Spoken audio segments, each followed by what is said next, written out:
आजच्या या कार्यशाळेसाठी आदरणीय व्यासपीठावर उपस्थित आपल्या बँकेचे अध्यक्ष खासदार नितीन काका, उपाध्यक्ष अनिल भाऊ देसाई सर आता गेले, संचालक सुनील खत्री सर, दुसरे संचालक सावंत भाऊ, आपल्या जिल्ह्याचे जिल्हा उपनिबंधक संजय कुमार सुधीर सर, आपल्यावरती प्रेम करणारे आपल्या बँकेचे शिओ डॉक्टर राजेंद्र सरकारे सर,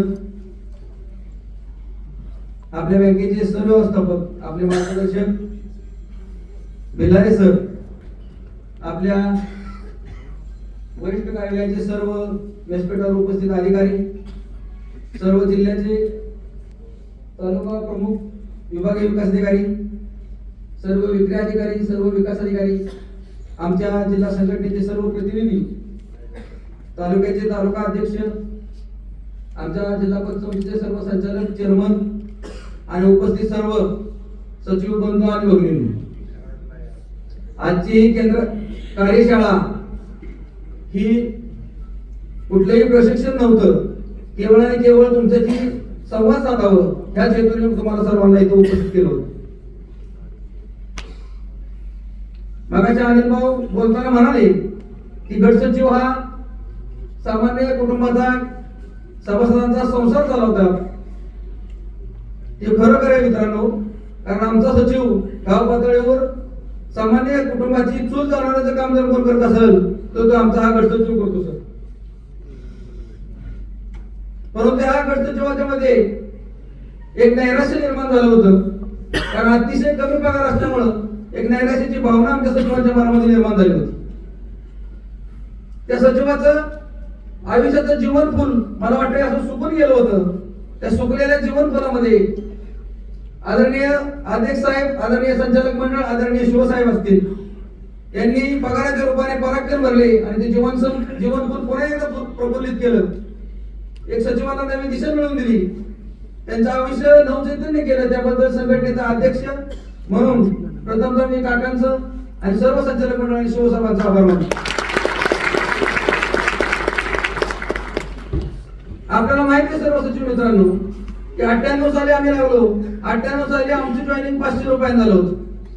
अतिशय तुटपुंच्या पगारात आपण सर्वांनी नोकरी केली. 2016 पर्यंत साहेब आम्हाला 10,280 रुपये पगार होता. खरी वंचित अवस्था आमच्यामध्ये आली ती 2016 नंतर. 2016 नंतर टप्प्याटप्प्याने आमच्या पगारामध्ये सर्व वाढ करण्यात आली. वाढ करत असताना आम्ही मागच्या आपला करार संपला आणि करार संपल्यानंतर 2-3 जिल्ह्याचा आम्ही अभ्यास केला.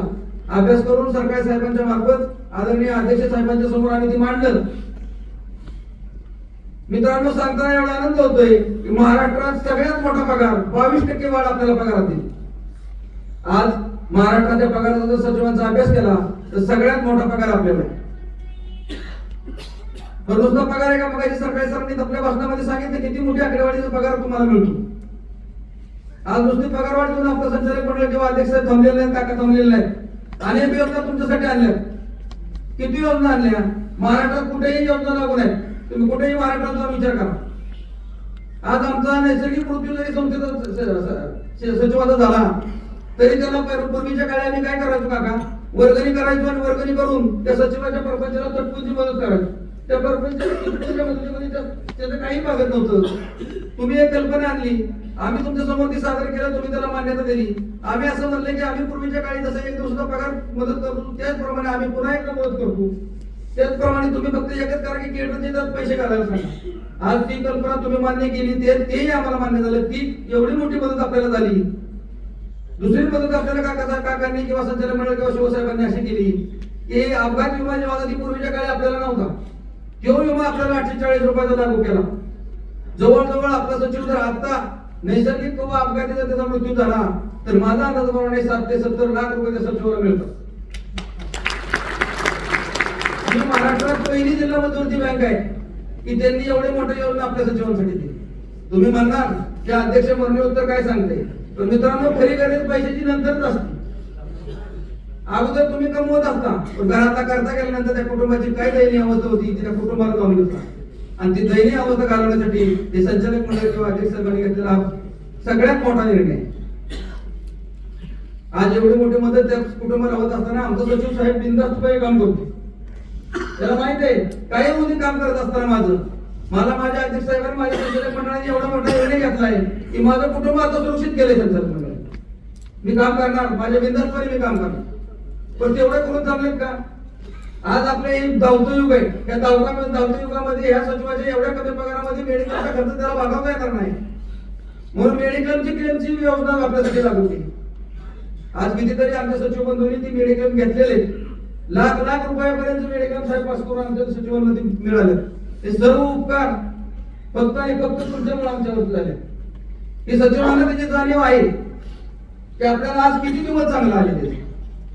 2008-2009 साली वैद्यनाथन कमिटी आली. मग सरांनी सांगितलं काय केलं त्या वैद्यनाथन कमिटीने.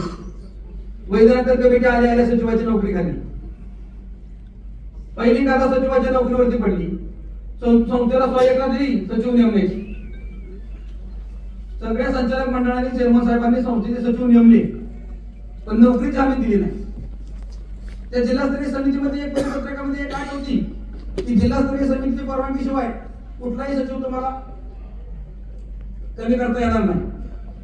तर कोणीही त्या अटीकडे सगळ्यांनी पाठ फिरवली आणि अनेक सचिवांना घरी जावं लागलं की बाप मान्य अध्यक्ष साहेब असतील, मकरंद बाबा असतील, शिवेंद्र बाबा असतील, रामराज साहेब असतील, सहकार मंत्री बाळासाहेब पाटील असतील किंवा शिवसाहेब असतील, त्या मंडळींनी स्वप्न बघितले की काय करावं लागेल या सचिवांसाठी. आपल्या सचिवांना एका छताखाली आणण्यासाठी काय करावं लागेल. राज्यामध्ये हा विचार कुणीही केलेला नव्हता. पहिला विचार आपल्या जिल्हा मध्यवर्ती बँकेने केला, आपल्या मान्य अध्यक्ष साहेबांनी केला. आणि मित्रांनो त्याच्यावरती वर्किंग करून त्यांनी तो प्रस्ताव सादर केला. त्याच्यावरती तुम्हाला सांगतो मागाची साहेबांनी सांगितले की लय व्यत्न बघावं लागेल. 32 मिटिंगा त्यांना करावं लागेल. सहज केडर यंत्रणा तुमची झालेली नाही.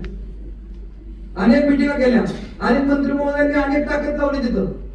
काकांनी स्वतः केंद्रात त्याच्यावरती पूर्ण निर्णय घेतला. कारण कायदा बदलायचा होता. कायदा बदलणं सोपं नाही.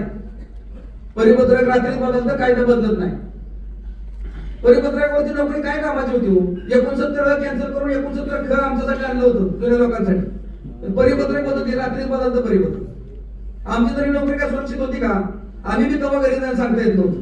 कवा एखाद्या चेअरमनला वाटलं असतं की नको याला ठेवायला, आपण कमी पगाराचा पगार झालं तर असं प्रसंग आपल्या जिल्ह्यात होऊन दिलं नाहीत. आपल्या संचालक मंडळांची सोडा तर बऱ्याच ठिकाणी ती प्रसंग झाल्या. चांगल्या सचिवाला घरी जावं लागलं. त्याचा परपंच संपला काय वेळेस. आणि ते होऊ नये म्हणून आपल्या चेअरमन साहेब असतील किंवा संचालक मंडळांनी शिवसाहेबांनी त्याच्यावरती अभ्यास करून आपलं केंद्र निर्माण कायदा केला. कायदा करणं सोपं नव्हतं. तो 2008-2024 साली तो कायदा पारित केला होता मित्रांनो. त्याच्यावरती शंका कुशंका सगळं झालं. 5/8/2025 ला पहिलं परिपत्रक निघालं. 12/8/2025 ला दुसरं परिपत्रक निघालं. त्याच्यावरचे निर्देश निघाले. हे केडर केलं, रोपटं लावलं आपल्या हे. परंतु यांना एक भीती होती की आपण आता तो कायदा पारित करून आणलाय, झाड आपण लावले. आणि मित्रांनो ज्यांनी झाड लावलेलं असतं ना त्याच्या डोळ्यात पाणी येतं. झाड तोडणाऱ्याच्या डोळ्यात कावच पाणी येत नाही. त्यांनी ते रोपडं लावलं होतं केडरचं. त्यांना एक भीती अशी होती की जर का कोणी एखाद्या कोर्टात गेलं, ह्याच्यावरती स्टे आणलं तर एवढ्या केलेल्या कामावरती पाणी पडलं. म्हणून तुम्हाला 31/8 आठ द्यायच्या होत्या. रात्रून दिवस काकांनी सगळी यंत्रणा पळवली होती. शिवसाहेबांनी रात्रीचा दिवस केला होता. अगदी सुधीर साहेब सुद्धा रात्री 2-2 वाजेपर्यंत आमच्याबरोबर बसली होती. सर्व वर्किंग करून ही तुम्हाला 31/8 दिल्या होत्या. इतकं सोपं नव्हतं ही केडर करायचं. आणि केडरची संकल्पना फार मोठी आपल्या जिल्ह्यात झाली. आज कुठल्याही जिल्ह्यात तुम्ही आजही विचारा, आजही परिपूर्ण केडर कुठेही झालेलं नाही. ओनली वन आपल्या जिल्ह्यात परिपूर्ण केडर झालं. दुसरं केडर करून थांबले का? पुन्हा आम्ही काकांच्या समोर गेलो. काकांना म्हणलं काका या मुलांना बी चांगल्या प्रकारे पगार वाढ झाली पाहिजे. आम्ही जो बोललो ते काकांनी आम्हाला सांगितलं जुन्या मागच्या माणसांना जी पगार कमी होते ते आता ठेवू नका. आम्ही जे काकांच्या सोबत शिवसाहेबांच्या मार्फत मांडलं त्यांनी एका मिनिटात मंजूर दिली आम्हाला. मग शिवसाहेबांनी सुद्धा सांगितलं तुम्हाला बरोबर केले का एवढं विचारलं होतं. एका मिनिटात त्यांना तुमच्या पगाराला मंजूर दिली. आज 8/10/2024 पहिला सेक्रेटरी आपल्याकडे आला, त्याला 20 ते 21,000 रुपये आपण पगार दिला. शेवटच्या सेक्रेटरीला 30,000 पगार दिला. मग सरांनी आकडेवारी सांगितलं आपला सेक्रेटरी किती पगार घेतो आता. मान्य आहे की जे काय सेक्रेटरीकडे 2-2 संस्था होते त्यांना तिथं पगार जास्त होता, पण अशी मोठ्या 5% लोक होते दिले. 95% लोकांना आता पगार वाढ झालेली आहे. ती पगार वाढ करत असताना संस्थेचा कुठलाही विचार न करता धड करणं तुम्ही सचिव मंडळ डोळ्यासमोर ठेवून अध्यक्ष साहेबांनी त्याच्यावरती निर्णय दिला. ज्यावेळेस निर्णय दिला त्याच्यानंतर लक्षात आलं अरे आपल्या संस्थांचं वाटप लयच कमी आहे. तरी ठीक आहे, झालं होतं. आता तुम्हाला निर्णय दिला होता, पगार तुम्हाला करायची होती. एवढं आपल्यासाठी सगळं केलं. आज तुम्हाला परवा आमच्या इथे घटना घडली मंजोडी गावची. आपला नवीन पोरगा सेक्रेटरी मंजोडीतून पलटणला येत होता. पलटणला येत असताना विडणी या गावामध्ये ट्रॅक्टरची टायरी त्याच्या अंगावरती पडली. दुर्दैवी त्याच्यामध्ये मृत्यू झाला. त्याला नवीन पोरगा आपण आता घेतल्यामुळे त्याला कुठलीही स्कीम देता येत नव्हती आपल्याला.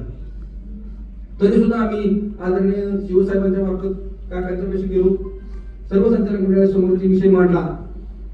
काकांनी लगेच सांगितलं.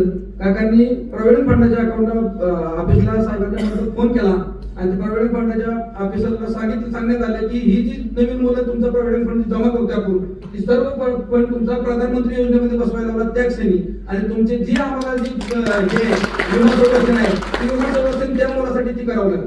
आज त्या मुलाला पेन्शनही चालू होईल केवळ आणि केवळ आपल्या बँकेमुळे. आणि ती प्रॉव्हिडंट फंडाचा विमाही त्या मुलाला मिळतो.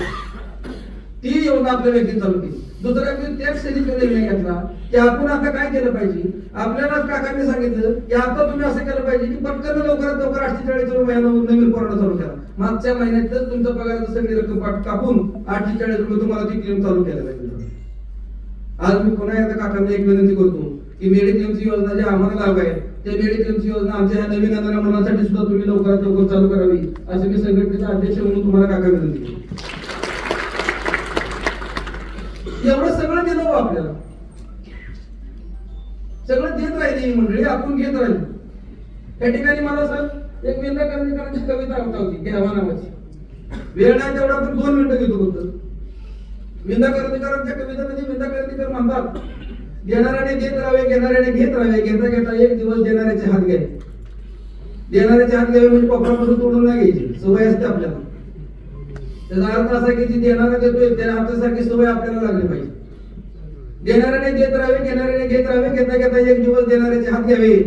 हिरव्या पिवळ्या माळावरून हिरवी पिरवी शाल घ्यावी, सह्याद्रीच्या कड्या करून छातीसाठी ढाल घ्यावी, वेड्या पिशा ढगांकडून वेडे पिशा आकार घ्यावे, रक्तातल्या प्रश्नासाठी मातीकडून होकार घ्यावे, उसळलेल्या दर्याकडून पिसाळलेल्या आयाळ घ्यावी, भरलेल्या भीमीकडून तुकोबाची माळ घ्यावी. देणाऱ्याने देत राहावे, घेणाऱ्याने घेत राहावे, घेता घेता एक दिवस देणाऱ्याचे हात घ्यावे. एवढं सगळं आपल्याला बँकेने दिलं. एवढं सगळं आपल्या अध्यक्ष साहेबांनी आपल्याला दिलं. मग आपलं ते काम आहे ना खाली काम करायचं. आपण ते खाली काम केलं पाहिजे, जाणून काम केलं पाहिजे आणि तुम्ही ते करू शकता. मला सांगा गेल्या वर्षी वसुलीची टक्केवारी ह्या वस्तू ह्याच्यामुळे कमी आली होती. एक मीटिंग अध्यक्ष साहेबांच्या परवानगीने शिवसाहेबांनी आपली घेतली. मग शिवसाहेबांनी सांगितलं आपण 97% वसूल करू शकता तुम्ही. सचिव मला करू शकतो ही मला गॅरंटी आहे आणि ते करून दाखवायचं आपल्याला. काही उद्या किती संकट आपल्यावरती. आज तुम्ही काकांकडे तुमच्यासाठी विम्याचा प्रस्ताव मांडला. आज दुसरा एक प्रस्ताव काकांच्या समोर मांडतो की 8/10/2024 च्या पूर्वीचे सहाय्यक सचिव आणि 8/10/2024 नंतरचे आपले सचिव त्यांचाही प्रस्ताव काका तुम्ही तुमच्या सैन्य प्रस्ताव केला पुढे पाठवलेला आहे. मी सुदीक सर इथं आहेत. सुदीक सरांना विनंती करतो संघटनेच्या वतीने सर ते सुद्धा जो काम तुम्ही लवकरात लवकर आमच्यासाठी करून द्या. मगाशी म्हणल्याप्रमाणे राज्यात 1 नंबरचं गेट राखलंय. राज्यात 1 नंबरची जिल्हा मध्यवर्ती बँक आपली सुसज्ज इमारत आपल्या जिल्हा मध्यवर्ती बँकेची आहे. त्याचप्रमाणे काका आमच्याही गेटवरती सुसज्ज अशी इमारत व्हावी अशी मी पुन्हा एकदा तुम्हाला सचिवांच्याकडून मागणी करतो की तुम्ही पूर्ण करा. ते आम्हाला आशा आहे. तिसरा मुद्दा असा आहे की आताच सातारा जिल्हा मध्यवर्ती बँकेच्या रिटायर माणसांना पेन्शनची योजना चालू झाली. ही तुमच्यामुळे चालू झाली. 3,000 पेन्शनवाला माणूस 25,000 ते 30,000 रुपये पेन्शन घेणार आहे. बँकेच्या सगळ्या अधिकाऱ्यांचा चेहरा असं टवटवीत झाला. पण त्यांचा चेहरा बघून आमचा सचिवांचा काका चेहरा झाला. आमचं काय होतं सांगता येत नाही. मी सचिवांच्या मार्फत साहेब काका तुम्हाला मागणीच करतो फक्त अध्यक्ष असल्यामुळे. माझी एक पुन्हा एकदा देतो तुम्हाला की तेवढी आमची पेन्शन जे होतं तेवढी प्लीज लवकर चालू करून द्या. टाळ्या वाजवताना तुम्हाला मजा वाटते, अध्यक्ष आमचं मागते. म्हणजे तुमच्या जीवा मागत असताना तुम्ही काम सुद्धा तेवढ्याच प्रमाणात केलं पाहिजे महाराज. तेवढंच आपण साथ दिली पाहिजे. संकट आपल्यावर येत राहणार आहे. काय प्यायचंय संकटाला आपण? सातारा जिल्ह्यात जन्मलेला आपण सगळे मंडळी. ही साताराची भूमी छत्रपती शिवाजी महाराज, छत्रपती संभाजी महाराजांच्या पदकाच्या पावन झालेली भूमी आहे. अरे एवढा मोठा अफजल खान शिवाजी महाराजांच्यावर चालून आला होता, जीवाचा जीव गेला होता शिवाजी महाराजांचा, त्याचा कोतळा महाराजांनी बाहेर काढला. मग ही येणारी कर्जमाफीच्या अफजल खानाच्या ही जी आपल्याकडे येते दुश्मनी, ती आपण काय बाहेर काढू शकत नाही का? आपण सांगतो त्या मंडळींना काका काय होते तुम्हाला सांगतो. सभासदांप्रमाणे इतरांच्या मध्ये आमचा व्यवसाय दोन बसतोय सोसायटी अण्णासाहेब बसतोय ती बसतोय सगळी 2-4 लोक बोलून घेतोय, त्याला सांगते कदाचित कर्जमाफी होण्याची शक्यता आहे. बरं आता तर नवीनच पॅटर्न काढलाय. ते साहेब येते सभासद येऊन त्या सचिवाला म्हणते अण्णासाहेब माझं धोरण घेता का कर्जमाफी होईल ना का कशाला करतो. आता आपण जर असं म्हणलं तर संस्थेचं काय होईल अवस्था. माझी संस्था माझी जबाबदारी मित्रांनो, त्या ब्रीदवाक्यावर आपल्याला चालायचं. आणि तुमची संस्था जर नाही चांगली चालली ना तर आपलं सुद्धा विदर्भ मराठवाडा झाल्याशिवाय राहणार नाही. काय परिस्थिती आहे विदर्भ मराठवाड्याची, काय अवस्था आहे विदर्भ मराठवाड्यामध्ये, हीच परिस्थिती झाली विदर्भ मराठवाड्यामध्ये. आज 60 महिन्यात विदर्भ मराठवाड्यावर पगार नाही.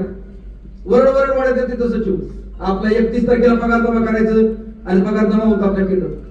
हे का होतो? कारण तेवढं सक्षम आहे आपलं संचालक मंडळ, आपलं चेअरमन साहेब, म्हणून आपला पगार जमा होतो. आपणही तेवढ्या पद्धतीने आपल्या संस्था चांगल्या केल्या पाहिजे. आपणही आपली स्वतःच्या अंडी देणारी कोंबडी आपण जगावली पाहिजे, मोठी केली पाहिजे, संस्था नफ्यात आणल्या पाहिजे. येते ना कर्जमाफी. आता तुम्हाला सांगतो ऊसाची बिलं चालू होते, आपण एवढं म्हणायला पाहिजे त्या लोकांना की बाबा तुझ्याकडे 1 लाख रुपये माझं पीक कर्ज आहे, मध्य मुदतची कर्जमाफी आतापर्यंत झाली नाही. मध्य मुदतचा तो हप्ता भर, 1 लाखाचा कमीत कमी व्याज तरी भर. व्याज भरल्यानंतर तुला आपली संस्था नफ्यात घेईल, नफ्यात संस्था आल्यानंतर तुला त्याच्यावर डिव्हिडंड रुपयाला पैसे मिळतील. बरं 1 लाखाची समजा नाही झाली नंतर तू केली कर्जमाफी, त्याचे भरलेले 6,000 रुपये तुला माघारी तरी मिळताना व्याज सवलतीमध्ये. ही जर आपण त्याला समजून सांगितलं तर मला वाटतं 99.99% लोक पैसे भरल्याशिवाय राहणार. मित्रांनो, मी तुमच्या वतीने साहेबांना सल्ला देतो, ग्वाही देतो की माझ्या जिल्ह्यातला माझा सचिव साहेब तुम्ही आम्हाला इतकं दिलंय, कुठेही फेल जाणार नाही आणि 100% आम्ही त्या वसुली करू, संस्थांचं वाटप करू. संस्थांचं वाटप करत असताना मला एखादा प्रसंग आठवतो काका तात्या. त्या दिवशी एक पोरगा आपल्याला भेटला आणि भेटल्यानंतर ते मला म्हणाला की अध्यक्ष साहेब म्हणला मी 2.5 कोटीचं वाटप आपल्या संस्थेचं, पण म्हणला मध्य मुदतचं कर्ज वाटप आपण अजिबात करत नाही. नाव घेत नाही त्या तालुक्यात. म्हणलं काय नाही वाटप करत, कुठं मला रिजेक्ट करत बसायचं मला तुम्हाला माहिती आहे का? मला मध्ये मधूचं वाटप केलं हप्ता टाकला की 9 होत नाही, मग 9 नाही झाली की संस्था 100% होत नाही. आपण तशी पाहिजे करत नाही. संस्थेचं वाटप मला आपलं बघताय ना. आणि म्हणजे तुझं बघायचं तुम्ही जगासाठी संस्था आहे का? संस्था वाढली पाहिजे, तुझा पगार वाढला पाहिजे. आज तुम्ही लगेच म्हणणार पुढल्या वर्षी आम्ही 1 एप्रिलला काकांपाशी जाऊन कारण बसणार संघटना म्हणून, काका आमचा इन्क्रिमेंट वाढत तेवढे वाढवा. इन्क्रिमेंट वाढवत असताना त्या संस्थेवरती किती ताण पडतोय हे आता बघितलं पाहिजे. आज एवढं मोठं तिथं टायमिंग लावलंय 9 ते 4 टायमिंग 9 ते 4 टायमिंग लावल्यासारखं मला वाटतंय 80% लोकांचं पुणे जिल्ह्यात मला आलं की काय केले आपल्यावरती सगळं गजरेशन टाकलं. अन्याय झाला, फार मोठा अन्याय झाला तसा आमच्या सचिवांवरती. पण मित्रांनो मला सांगा, तुम्ही नोकरी जातात ना कामावर का नाही जात? विकास अधिकाऱ्यांची सही एवढ्यासाठी ठेवली की सगळ्यात कनेक्टेड अधिकारी कोण असेल तो तुमच्या जवळचा विकास अधिकारी. मग विकास अधिकाऱ्यांना माहिती आहे ना तुम्ही तिथं काम म्हणते आहे का नाही? का तालुका सचिवाला माहिती आहे? तालुका सचिवाला माहितीच नसतं की तुम्ही काम आहे का नाही, म्हणून ते विकास अधिकारी तुम्हाला परवडलं. काय करते विकास अधिकारी? काय खाते का? तुमचं त्याचं मैत्रीचे संबंध आहेत ना, त्यामुळे तुम्ही त्यांचं काम केलं पाहिजे, आपण प्रामाणिकपणाने राहिलं पाहिजे. तुम्हाला काय होतं तुम्हाला सांगतो, आता एवढं मोठ्या मनाने मी काकांना सांगितलं की आमच्या नवीन लोकांसाठी मेडिकलची योजना चालू करा. आमच्यापाशी मेडिकलची योजना आहे आम्हाला जुन्या लोकांना. आमच्या जुन्या लोकांचं काय होतं तुम्हाला सांगतो मी कसं तुम्हाला माहिती आहे. पण ते काय तुम्हाला सांगतो काका, मेडिकलला दवाखान्यात या आजारी असतं 6 दिवसाची रजा टाकत नाही, काय नाही बसल्या पण पगार घेऊन जाते 6 दिवसाची, आणि 6 दिवसांनी पुन्हा येते मेडिकलच्या फाईल टाकते. मग ती काय आजारी रजा नाही आणि इथनं मेडिकल कसं मिळेल? मेडिकल सांगा मला तुम्ही, मिळेल का? कमीत कमी रजा टाकली पाहिजे का नाही? बरं आता पगारी दिली तुम्हाला बँकेने त्याच्यापेक्षा आणखी काय करायचं मित्रांनो तुमच्यासाठी? सगळ्या सोयी तुमच्यासाठी चांगल्या केल्या, आपणही चांगलं केलं पाहिजे. माझी संस्था माझ्या जबाबदारीप्रमाणे आपण वागलं पाहिजे. आपल्या संस्थेसाठी आपण झुकून काम केलं पाहिजे. आणि झुकून जर आपण काम केलं तर जिल्ह्यात ज्याप्रमाणे आपली जिल्हा मध्यवर्ती बँक आहे त्याप्रमाणे आपल्या संस्थामध्ये आहे. ज्याप्रमाणे आदरणीय शिवसाहेब, आदरणीय बँकेचे चेअरमन साहेबांनी स्वप्न बघितलंय की या जिल्ह्यातल्या सगळ्या बँकांना पैसे द्यायला पाहिजे आणि ती स्वप्न पूर्ण करण्याची जबाबदारी आपली आहे आणि ते आपण करून दाखवलं पाहिजे. ही मी तुमच्या सगळ्या सचिवांच्या वतीने अध्यक्ष म्हणून साहेबांना ग्वाही देतो की साहेब एक दिवस आम्ही सर्व संस्थांना प्रधानशिवाय राहणार नाही. जास्त वेळ काय मी घेणार नाही. आज या ठिकाणी आदरणीय व्यासपीठाने मला बोलण्याची संधी दिली त्याबद्दल मी व्यासपीठाचं मनापासून आभार मानतो. एक गोष्ट तुम्हाला सांगतो साहेब, बोलता राहिले काय होते तुम्हाला सांगतो. तुम्ही आमचं केंद्राचं शिव आहे, आमचं सचिव मंडळी तुमच्या खूप प्रेम करतात, पण ते फक्त काम न करतात. काय होते काय काय माध्यपूर्व या जिल्ह्यात आहेत ना ती शिवसाहेबांवरती नाही तसं बोलते. आम्हाला मसरा किती पण आम्हालाही सपोर्ट करतो. मला एक म्हणायचंय, आपण सगळ्यांनी त्याला ठेचलं पाहिजे, कुठेतरी त्याला सांगितलं पाहिजे की बाबा रे माझा शिव एवढं मोठं माझ्यासाठी काम करते, माझी बँक माझ्यासाठी एवढं मोठी काम करते, तू आम्हाला काय ज्ञान शिकवते, तू काय बुद्धीचा उजळा निर्माण झाला. त्याला आपण सगळ्यांनी मिळून विरोध केला पाहिजे मित्रांनो. काय नाही विरोध करायचा, काय चुकतं आपलं विचारात त्याला प्रश्न, आम्ही विचारू त्याला प्रश्न. तुम्हाला सांगतो तुम्ही आम्हाला समजता ठीक आहे. सर्वजण आम्हाला मदत दिली आशा व्यक्त करतो. आज या व्यासपीठाने मला बोलण्याची संधी दिली त्याबद्दल मी व्यासपीठाचा आभार मानतो. आपण सर्वांनी मला ऐकून घेतलं त्याबद्दल तुमचाही आभार मानतो. एवढ्या संख्येने तुम्ही उपस्थित राहिला त्यासाठी पुन्हा एकदा आभार मानतो आणि थांबतो. धन्यवाद.